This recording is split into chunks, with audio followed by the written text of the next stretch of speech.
नमस्कार। कभी सोचा है कि खाने का एक निवाला हमारे शरीर के अंदर जाकर जादू की तरह एनर्जी में कैसे बदल जाता है? आज हम इसी कमाल के सफर पे चलेंगे और जानेंगे कि कैसे हमारा खाना हमें सोचने, चलने और खैर जिंदा रहने की ताकत देता है।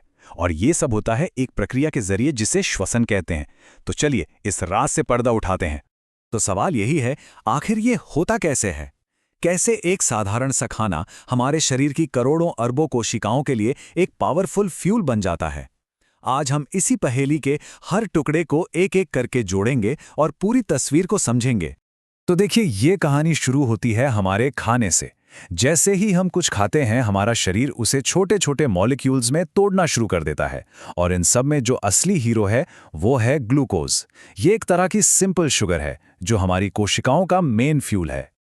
और सबसे कमाल की बात पता है क्या है? चाहे हम इंसान हो या कोई छोटा सा बैक्टीरिया, एनर्जी बनाने का पहला स्टेप सबके लिए बिल्कुल एक जैसा होता है। कोशिका के अंदर इस ग्लूकोज को पाइरूवेट नाम के एक और छोटे मॉलिक्यूल में तोड़ा जाता है। यहीं से असली कहानी शुरू होती है एनर्जी रिलीज होने की। अब ये जो पाइरूवेट बना है ना, वो समझिए एक चौराहे पर खड़ा है। यहां से उसके सामने 3 रास्ते खुलते हैं और वो कौन सा रास्ता चुनेगा, ये सिर्फ एक चीज तय करती है, क्या वहां पर ऑक्सीजन मौजूद है या नहीं। ये जो डायग्राम है ये पूरी कहानी को बहुत अच्छे से समझाता है। देखिए, ग्लूकोज सबसे पहले पाइरूवेट में टूटता है। अब अगर ऑक्सीजन नहीं है तो ये यीस्ट जैसी चीजों में एथेनॉल बन जाता है या फिर हमारी अपनी मांसपेशियों में लैक्टिक एसिड। लेकिन अगर ऑक्सीजन मौजूद है तो ये माइटोकॉन्ड्रिया के अंदर जाता है और वहां जाकर एनर्जी का जैकपॉट लगता है। तो ठीक है, 3 रास्ते हैं, पर इन तीनों का अंजाम क्या है? मतलब आखिर में मिलता क्या है और सबसे बड़ा फर्क क्या है इनमें? चलिए इसको थोड़ा और डिटेल में देखते हैं। तो यहाँ पे मोटी मोटी बात यह है कि यीस्ट वाली प्रक्रिया हो या हमारी मांसपेशियों वाली, दोनों को ऑक्सीजन की जरूरत नहीं होती। लेकिन जो प्रक्रिया माइटोकॉन्ड्रिया में होती है, जिसे एरोबिक रेस्पिरेशन कहते हैं, उसे ऑक्सीजन चाहिए। और यही वो प्रोसेस है जो सबसे सबसे ज्यादा एनर्जी पैदा करती है। अच्छा, कभी ऐसा हुआ है कि बहुत तेज दौड़े या अचानक से कोई भारी काम कर लिया और फिर मसल्स में एक अजीब सा दर्द, खिंचाव महसूस हुआ हो, जिसे क्रैम्प्स कहते हैं? हाँ, तो वो बस यही है।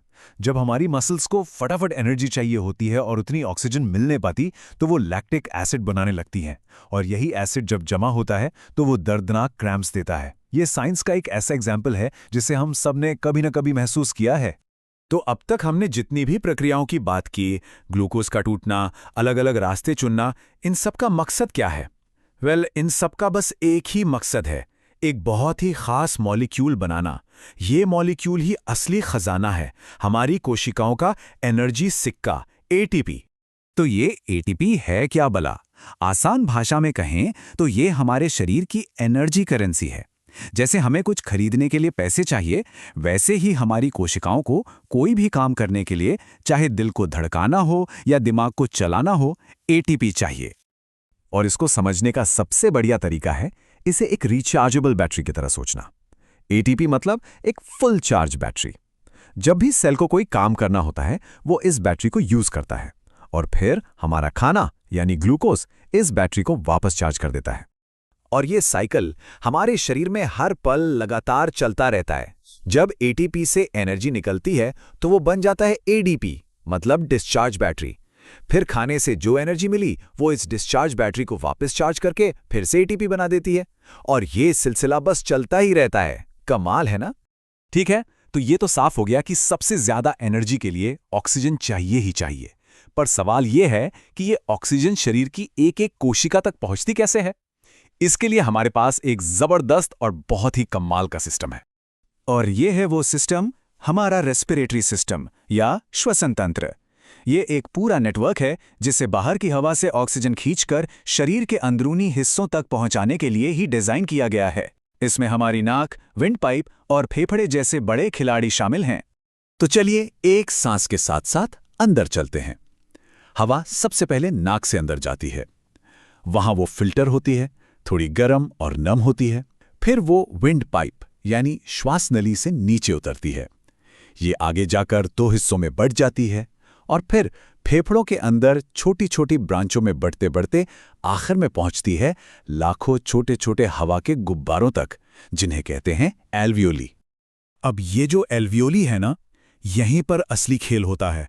ये वो फाइनल डेस्टिनेशन है जहां हवा में मौजूद ऑक्सीजन हमारे खून में शामिल हो जाती है ताकि उसे पूरे शरीर में पहुंचाया जा सके।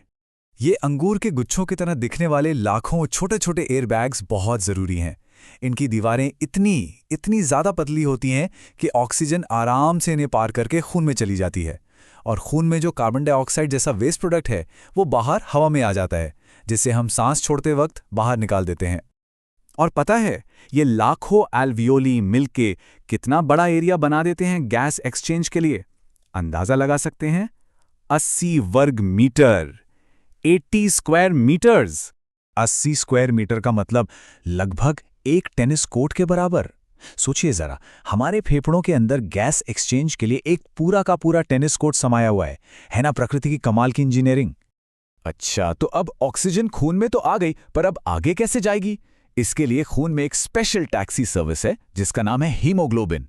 ये रेड ब्लड सेल्स में होता है और ऑक्सीजन को पकड़कर पूरे शरीर में घुमाता है। दूसरी तरफ जो कार्बन डाइऑक्साइड है वो ज्यादा नखरे नहीं करती, वो पानी में घुलनशील है, तो वो बस खून में घुलकर ही वापस फेफड़ों तक आ जाती है। और चलिए, इसे एक बहुत ही दिलचस्प फैक्ट के साथ खत्म करते हैं।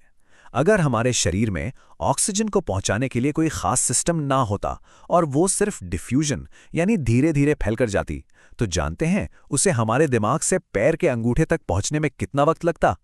पूरे 3 साल। तो फिर फेफड़ों के साथ वो कौन सा जरूरी सिस्टम काम करता है जो इस सफर को 3 साल से घटाकर कुछ सेकंड्स का बना देता है? सोचिएगा जरूर।